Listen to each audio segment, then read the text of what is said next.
Hello everyone, I Harish welcome you all.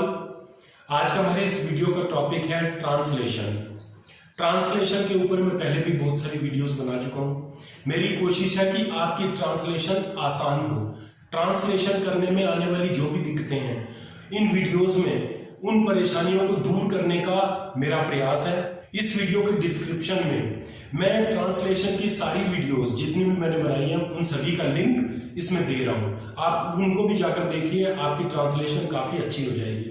ये मेरे पीछे आप जो कुछ लिखा हुआ देख रहे हैं, इसी की ट्रांसलेशन हम जानेंगे कि इनको इंग्लिश में ट्रांसलेट कैसे किया जाता है। इंग्लिश के जो बेसिक लर्नर्स हैं, जो इंग्लिश की शुरुआत कर रहे हैं ट्रांसलेशन की, उनको कुछ शब्द जैसे यहाँ पर मैंने ये अंडरलाइन किए हुए मैंने, उसने, उन्होंने, उनको दिक्कत होती है इनको इंग्लिश में क्या कहते हैं। अगर आप इस चीज को पहले से जानते हैं तो बहुत अच्छी बात है। आप मेरी ट्रांसलेशन की दूसरी वीडियोस देख सकते हैं जिनमें हो सकता है आपको कुछ नया जानने को मिले। तो यहाँ पर हम बात करेंगे मैंने, उसने, उन्होंने, इनके लिए इंग्लिश में क्या यूज किया जाता है। और ये जो लिखा हुआ है खेलने, गाने, पढ़ने, सुनने, नाचने आदि, ये सारी इंग्लिश की वर्ब्स हैं, जो क्रियाएं हैं जो हम परफॉर्म करते हैं। तो इनके लिए भी एक स्पेशल ट्रिक है, इनको कैसे बनाया जाता है और क्या प्रयोग किया जाता है इनको बनाने से पहले। तो इन्हीं सभी पर बात होगी। तो मेरी कोशिश है कि आपकी ट्रांसलेशन आसान हो। ट्रांसलेशन में आने वाली जो भी दिक्कतें हैं मैं एक एक करके वीडियो दर वीडियो उसको दूर करने की कोशिश करता हूं कि आपकी ट्रांसलेशन से संबंधित जितनी भी समस्याएं हैं वो सारी दूर हों और आप बहुत अच्छे से ट्रांसलेशन कर सकें। तो सबसे पहले देखते हैं मैंने तुमसे पूछा। अब यहाँ पर मैंने की इंग्लिश क्या होगी। जो इंग्लिश के बेसिक लर्नर्स हैं जब वो ट्रांसलेशन करना शुरू करते हैं तो उनको काफी दिक्कतों का सामना करना पड़ता है, क्योंकि उनको छोटी छोटी चीजों का पता नहीं होता कि इंग्लिश में इसको क्या लिखना है, इसको कैसे बोलना है और कहां पर किसका प्रयोग करना है। अब मैंने के लिए इंग्लिश में क्या वर्ड है, मैंने इंग्लिश में कैसे लिखा जाएगा। तो मैंने तुमसे पूछा, इसकी इंग्लिश तो ये है आई आस्क्ड यू। मैंने तुमसे पूछा, आई आस्क्ड यू। लेकिन यहां पर सवाल ये खड़ा होता है, आई तो मैं को कहते हैं, जो बेसिक लर्नर होते हैं उन्हें ये पता है कि आई का मतलब होता है मैं वही बात कर रहा हूं, मैंने तुमसे पूछा। अब अगर हम इसको जो इस तरह के मैंने, उसने और उन्होंने, जब हमें ये सेंटेंस ट्रांसलेट करना होता है तो हमें यहां पर इज एमआर का प्रयोग करके देखना होता है कि इज एमआर का प्रयोग करके यहां पर स्थिति क्या बन रही है। जैसे मैंने तुमसे पूछा, इसको अगर ऐसे कहा जाए मैं तुमसे पूछ रहा हूं, मैंने तुमसे पूछा, इसकी बजाय हम कहें मैं तुमसे पूछ रहा हूं, I am asking you, I am asking you, मैं तुमसे पूछ रहा हूं। तो मैं के लिए हमने क्या लगाया, आई। तो यहां पर भी आई लगेगा, आई आस्क्ड यू, मैंने तुमसे पूछा। यहां पर हम इज एमआर का प्रयोग करेंगे। आई के साथ क्या प्रयोग किया जाता है, एम का। तो आई एम आस्किंग यू, तो जो एम के साथ हमने प्रयोग किया वही हमने यहां पर मैंने के लिए प्रयोग किया है। ये बिल्कुल ठीक है, मैंने तुमसे पूछा, आई आस्क्ड यू। अब अगला हिंदी का वाक्य है उसने मुझे बुलाया। उसने को अंग्रेजी में क्या कहते हैं, वही ट्रिक यहां पर यूज होगी। इज एमआर का प्रयोग करके हमने यहां पर इसको देखना है और जो इज एमआर में प्रयोग होगा वही उसने की अंग्रेजी होगी। जब हम इसको इंग्लिश में ट्रांसलेट करेंगे तो उसने एक सिंगुलर सब्जेक्ट कहलाया जाएगा। उसने का मतलब क्या है, उसने का मतलब है वह या तो ही हो सकता है या शी। अगर लड़का है तो ही होगा और अगर लड़की है तो शी होगा। उसने मुझे बुलाया। अब यहां पर हमको इसके साथ सिंगुलर सब्जेक्ट के साथ हम इज का प्रयोग करते हैं। जैसे मैंने पहले कहा, इज एमआर का प्रयोग करके हमने देखना है कि यहां पर क्या लग रहा है, वही लगेगा उसने के अर्थ के लिए। यहां पर उसने मुझे बुलाया, वह मुझे बुला रहा है, he is calling me, he is calling me. तो ही, वह मुझे बुला रहा है, ही इज कॉलिंग मी, ही आएगा यहां पर। उसने मुझे बुलाया, ही कॉल्ड मी। अब मैं बार बार कह रहा हूं कि इज एमआर का प्रयोग करके इसको पहले बना के देखते हैं। जो वहां पर यूज होगा वही चीज यहां पर यूज होगी, he called me. Is MR प्रयोग कहां पर किया जाता है, प्रेजेंट टेंस के लिए, वर्तमान काल के लिए।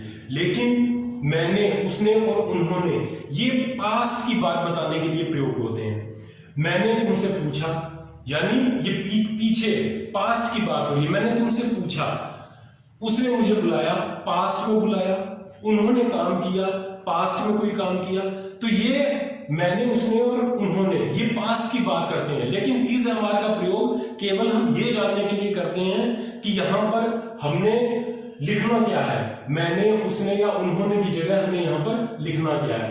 अब यहां पर he called me, he called me, ये हमने क्यों लिखा? क्योंकि वह मुझे बुला रहा है। ही इज कॉलिंग मी, तो ही हमारा क्या बना? सब्जेक्ट। तो यहां पर भी हमारा सब्जेक्ट ही रहेगा। ही कॉल्ड मी, उसने मुझे बुलाया। अब अगला वाक्य है उन्होंने काम किया। उन्होंने क्या है? ये एक प्लूरल सब्जेक्ट है। प्लूरल मतलब बहुवचन है। उन्होंने हम किन्हें कहते हैं? जब कोई व्यक्ति एक से ज्यादा है, जब हम एक से ज्यादा लोगों की बात करते हैं तो हम कहते हैं उन्होंने। 3-4 लोगों ने कोई काम किया, वो यहां पर बात हो रही है, उन्होंने काम किया। तो यहां पर भी हम इज एमआर का प्रयोग करेंगे। प्लूरल सब्जेक्ट के लिए प्रेजेंट टेंस में आर का प्रयोग किया जाता है। तो यहां पर हम ये देखेंगे वे काम कर रहे हैं, वे काम कर रहे हैं, दे आर वर्किंग। यहां पर प्रेजेंट के लिए हमने आर का प्रयोग किया, दे आर वर्किंग, वे काम कर रहे हैं। तो यहां पर दे प्रयोग किया जाएगा उन्होंने के लिए, दे वर्क, दे वर्क, उन्होंने काम किया। तो मैंने, उसने, उन्होंने, ये आपने समझा, क्लियर हो गया होगा। अब यहां पर ये लिखा हुआ है खेलने, गाने, पढ़ने, सुनने, नाचने आदि। ये क्या है? ये सारी वर्ब है। इंग्लिश में इन्हें क्या कहा जाता है? वर्ब। हिंदी में जिस वर्ब के ऊपर, जिस क्रिया के ऊपर एक ही मात्रा बाद में लगी हुई, जैसे खेलने, गाने, पढ़ने, सुनने, नाचने आदि, इनको कैसे बनाया जाता है? मैं यहां खेलने आता हूं, इसकी अंग्रेजी क्या होगी?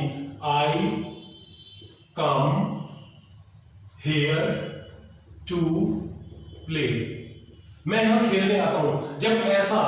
जब क्रिया के साथ एक ही मात्रा लगी हुई है हिंदी में, तो इंग्लिश में यहां पर खेलने की अंग्रेजी क्या होती है? प्ले। तो प्ले से पहले हम टू का प्रयोग कर देंगे, यहां पर अर्थ आ गया खेलने का। आई कम हियर टू प्ले, मैं यहां पर खेलने आता हूं। तो इसका मतलब यह है कि जब भी ऐसी वाली कोई क्रिया आए जिसके आखिर में खेलने एक ही मात्रा लगी हुई है, तो वहां पर हम उस इंग्लिश में जब इसको ट्रांसलेट करेंगे तो वर्ब से पहले टू का प्रयोग करना है। बस इसको ऐसे अगर हम बनाते जाएंगे तो ये सेंटेंस बिल्कुल ठीक बनते जाएंगे।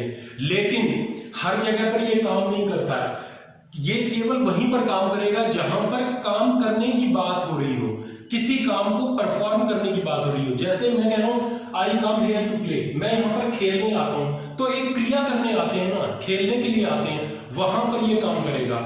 अब खेलने वाला, इसकी अंग्रेजी क्या होगी? यहां पर भी क्रिया के अंत में एक ही तो मात्रा लगी हुई है, तो यहां पर खेलने वाला, खेलने वाले को हम क्या कहते हैं? प्लेयर। इंग्लिश में क्या कहते हैं? प्लेयर। ये इसकी बात नहीं हो रही है, ये बात हो रही है कि जब हमें ये क्रियाएं परफॉर्म करने की बात बताई जाए, तब हमने वर्ब से पहले टू का प्रयोग करना है। खेलने वाला, इसको हम कहते हैं player.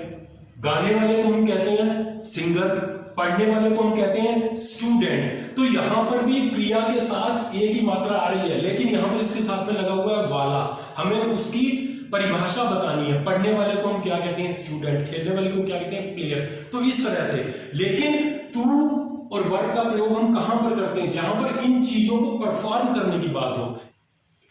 He asked me to dance, he asked me to dance। यहां पर भी इसका अर्थ क्या हुआ? he asked me to dance, उसने मुझे नाचने के लिए कहा। he asked me to dance, उसने मुझे नाचने के लिए कहा। ask का मतलब पूछना होता है, लेकिन कहने के लिए भी हम प्रयोग करते हैं asked का। he asked me to dance, उसने मुझे नाचने के लिए कहा। तो यहां पर भी डांस क्या है? डांस एक वर्ब है, उससे पहले हमने टू का प्रयोग किया। टू का प्रयोग किया क्यों किया? क्योंकि यहां पर इसको परफॉर्म करना है। यहां पर जैसे मैंने पहले कहा, टू का प्रयोग हम तभी करते हैं जब हमें किसी क्रिया को परफॉर्म करना हो, तो तब हम वर्ब से पहले टू का प्रयोग करते हैं। He asked me to dance. Ram requested me to sing. Ram requested me to sing, Ram ने मुझसे गाने का अनुरोध किया, राम ने मुझसे गाने का निवेदन किया। Ram requested me to sing, तो यहां पर भी किसी क्रिया को करने की बात हो रही है, इसलिए इससे पहले टू का प्रयोग किया गया। एक और देखते हैं। She will come to study, she will come to study, वह पढ़ने आएगी, she will come to study, वह पढ़ने आएगी। स्टडी हम किसे कहते हैं? पढ़ने को। तो टू हमने इससे पहले प्रयोग किया क्योंकि पढ़ने की बात हो रही है, पढ़ने की, तो यहां पर हमने लिखा she will come to study, वह पढ़ने आएगी। आई होप इस वीडियो में ट्रांसलेशन से रिलेटेड जितनी भी जानकारी थी आपको अच्छे से समझ आई होगी। इसको अच्छे से प्रैक्टिस कीजिए। इस वीडियो की जानकारी पसंद आई हो तो इस वीडियो को लाइक कीजिए, इस चैनल को सब्सक्राइब कीजिए और इस चैनल की सारी वीडियोस को शेयर कीजिए अपने फ्रेंड्स और रिलेटिव्स के साथ।